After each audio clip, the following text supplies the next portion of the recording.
कि मुझे चुभन होती है ये पढ़ते हुए कि इंडिया दैट इज भारत। दोनों ही लिखने थे तो भारत दैट इज इंडिया कर देते। अगर दोनों ही लिखने थे ठीक है, दोनों रखें, क्या दिक्कत। संविधान सभा में इस पर खूब बहस हुई थी। यह हमारे संविधान का अनुच्छेद 1 है और उसमें लिखा हुआ है India that is Bharat shall be A union of states. बड़ी इंटरेस्टिंग बात है कि उस समय डिबेट थी कि भारत का नाम भारत रखें या इंडिया रखें। कुछ लोगों ने आर्यव्रत भी कहा, आर्यव्रत कहा, कुछ ने हिंदुस्तान कहा, सब नाम चले। अंत में सहमति बनी कि नहीं, भारत और इंडिया ही ठीक है। नेहरू जी ने खुल के तो नहीं, पर नेहरू जी के पर्सपेक्टिव से जो बात वहां पर ज्यादा आई वो ये थी कि हमारे संविधान के बनने की प्रक्रिया में जो बहुत सारे एक्ट थे जो अंग्रेजों ने बनाए थे, जैसे इंडिया इंडिपेंडेंस एक्ट 1947 का है, 1935 का एक्ट था, उन सब में इंडिया का इस्तेमाल था। उस समय के भारत की तरफ से जो समझौते अंतर्राष्ट्रीय थे उन सब में इंडिया नाम था। पश्चिम की दुनिया हमें इंडिया के नाम से जानती थी, अमेरिका हो, फ्रांस हो, कोई भी हो, सब इंडिया जानते थे। नेहरू जी का मिजाज जो था वो ये भी था कि हमें ग्लोबल पर्सपेक्टिव में चीजों को देखना है, पूरी दुनिया से संवाद करना है, क्योंकि उनकी रुचि अंतर्राष्ट्रीय मुद्दों में ज्यादा थी, बहुत ज्यादा थी। मेरे ख्याल से इन सब वजहों से तय हुआ कि हम अपना नाम इंडिया रखेंगे, पर इंडिया के बराबर महत्व भारत का भी रहेगा।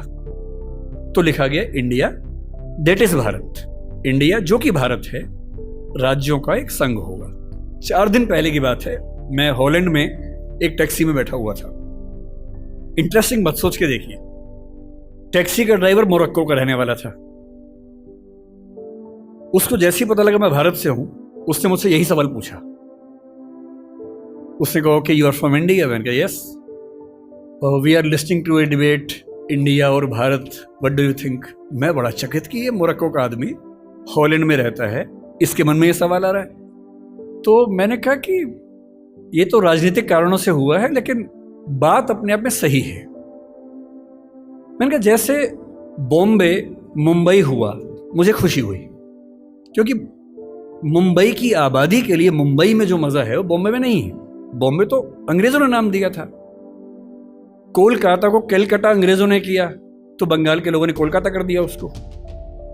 दिल्ली को दिल्ली के लोगों ने दिल्ली कर दिया, दिल्ली ही बना के रखा हुआ है, DILLI, ये होना चाहिए। काहे के दिल्ली भाई, हम क्यों दिल्ली बोलेंगे दिल्ली को? ये सारे तर्क अगर सही हैं, अगर बर्मा का नाम म्यांमार होना सही है क्योंकि उनकी जनता की आवाज तो म्यांमार में है, बर्मा में नहीं है। श्रीलंका और सीलोन की डिबेट में वो अपने आप को सीलोन ना मानना चाहिए, श्रीलंका मानना चाहें, क्योंकि उनकी भाषा श्रीलंका बोलती है। तो मेरे मन में सवाल बड़ा साफ आता है कि भारत इंडिया क्यों होना चाहिए। मैं फिर स्पष्ट कर दूं, मैं सरकार के पक्ष में नहीं बोल रहा हूं, मुझे उनसे रत्ती भर मतलब नहीं, मैं एक विचार की बात कर रहा हूं। और मैं जब संविधान पढ़ाया करता था, अनुच्छेद 1 पढ़ाते हुए मैं हमेशा बोलता था कि मुझे चुभन होती है ये पढ़ते हुए कि इंडिया दैट इज भारत।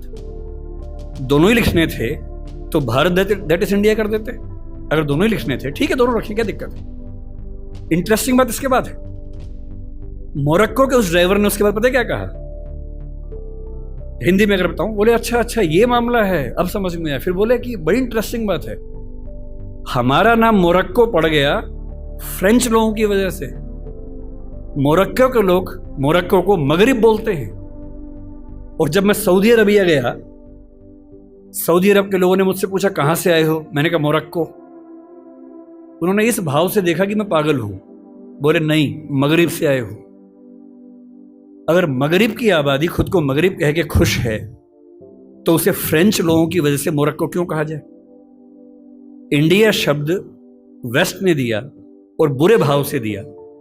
उनकी नजर में इंडियन होने का मतलब है बहुत पिछड़ा हुआ होना, रेड इंडियंस, वेस्ट इंडियंस।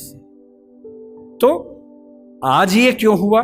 मैं समझता हूं कि राजनीतिक निहितार्थ है और उस राजनीति में मेरी रुचि जरा सी भी नहीं है, लेकिन ये आज हो या कभी भी हो, मैं इस पक्ष में हूं कि देश का नाम देश की भाषा में होना चाहिए और देश की भाषा भारत के पक्ष में है। आप इंडिया भी रख लीजिए, इंडिया दैट इज भारत के बदले भारत दैट इज इंडिया मेरी पहली पसंद होगी। मुझे इंडिया से दिक्कत नहीं है, पर भारत मेरी पहली मोहब्बत है।